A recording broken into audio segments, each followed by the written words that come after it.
Hi, Bashar. How are you? Perfect. And you? I'm doing very well, thank you.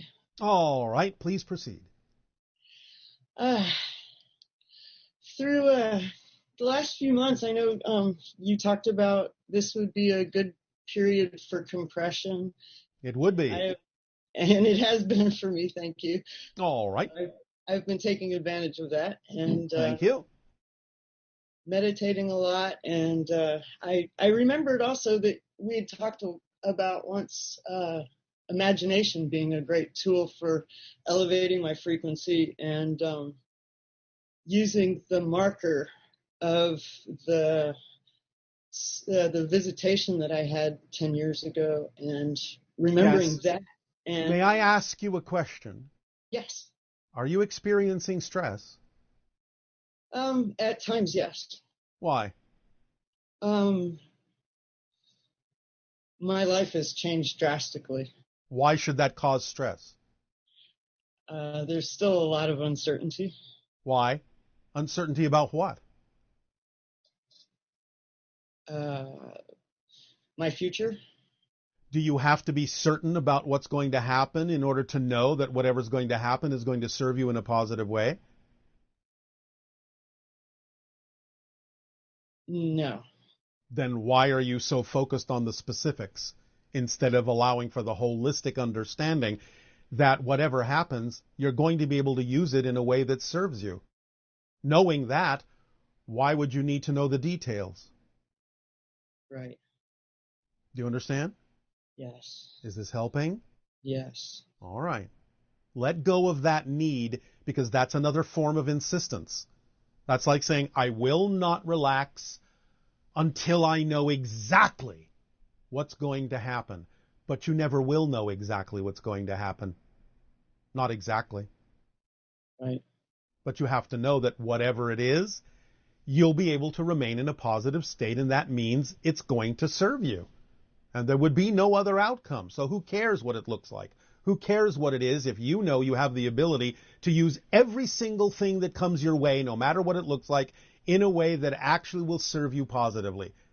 Who cares what it looks like in that case? Yes? Right. So why the need to know? Why the insistence? Why are you not a friend of uncertainty? I think the stress that comes up is that I believe that I should be doing something. Well, yes, you can be doing something, but the idea is to take action on whatever contains more excitement than anything else. That's all you need to do. What's so complicated about that? Yes. As I was saying, everything's changed so much and I'm trying to So, figure it out. well, what do you mean? It's not difficult. Remember when we talked about the idea many, many times of acting on your passion, we didn't necessarily mean it had to be a career or a large-scale project. We meant at every moment you have options available to you that are simple, everyday options. Taking a walk, reading a book, talking to a friend, eating a meal, watching a movie. Just pick the one that has more attractiveness, more excitement, even just the tiniest bit more than any other thing that you have the ability to take action on, and do that first. And when that one is up and you can take it no further, or there's no more excitement in it, do the next thing that contains more excitement, even on an everyday level. What is so difficult about that? There's not. And I've been doing that, but I've been guilty about not working because I've been meditating all day. Well, is there something that you would love to be doing that you're not doing? Mm, If you could do anything, what would you choose to do that is more than what you're already doing? I've been doing those things.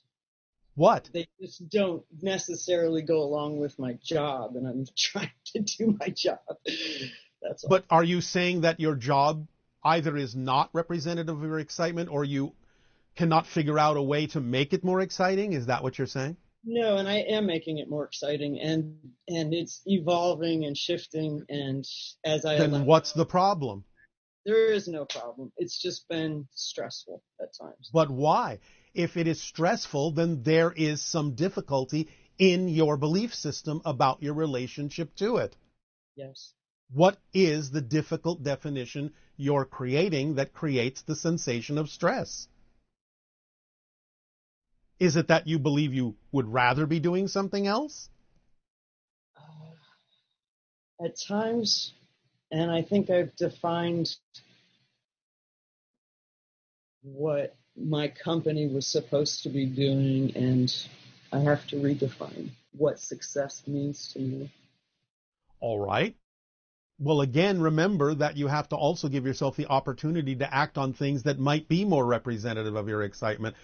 If there are certain components of your job that you do find exciting, but other components that you don't, then again, it's up to you to either figure out if you can make them more exciting or change them in ways that would be more exciting, or ask your company to change them in ways that would make them more exciting, or even start your own business in a way that would be more exciting. Yes. But you have to act on something. I am.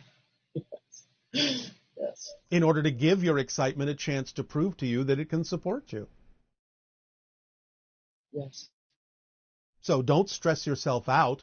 The stress is coming from your degree of reluctance and resistance to actually act in the directions that you know you prefer. Are you afraid that something bad will happen if you do take action on your passion? I'm afraid I'll fail. What does failure mean? Mm. How can you fail at being yourself? That's all this is about. You can't be anything other than yourself. So how can you fail at being yourself? Because that's what acting on your passion means, being your true self. You can't fail at being your true self. Even if the outcome isn't what you expected, you still haven't failed because you're still experiencing that as yourself. Yes. In a sense, failure is an illusion. There's no such thing.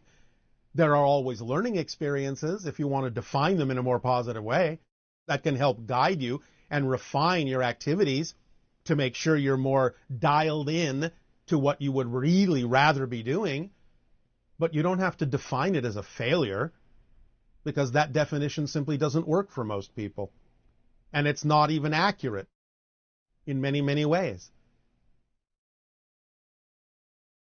Is this helping? Yes. Are you sure? Yes. All right. Being so comfortable. Stop being so hard on yourself. I know. Okay. You don't deserve it, and you don't need it. Thank you. It's not working for you. You know that because you feel stress. The stress is coming from being judgmental of yourself, being so hard on yourself. That's where it's coming from resisting your natural self. Because you're afraid that you're going to fail at being you. That's not possible. It's not possible. You are laboring under a false premise. Yeah. Thank you. So, pick yourself up and start acting in ways that you would really prefer to. And even if things don't go the way that you thought they would, that's not a failure. It's an opportunity to understand how to refine yourself. Yes? Yes. You've heard us tell the story about the light bulb and Edison, yes? Yes. Well, why doesn't that apply to you? It does. Then act like it does. Yes? Yes. Be the inventor of your reality. And if this path, doesn't lead where you thought and you prefer something else, and that path doesn't lead where you thought and you prefer something else, continue to refine. Remember, the process is the point. The only point. The only point. The journey is the destination. You have nowhere else more important to be than being with whatever's happening in your life at this moment.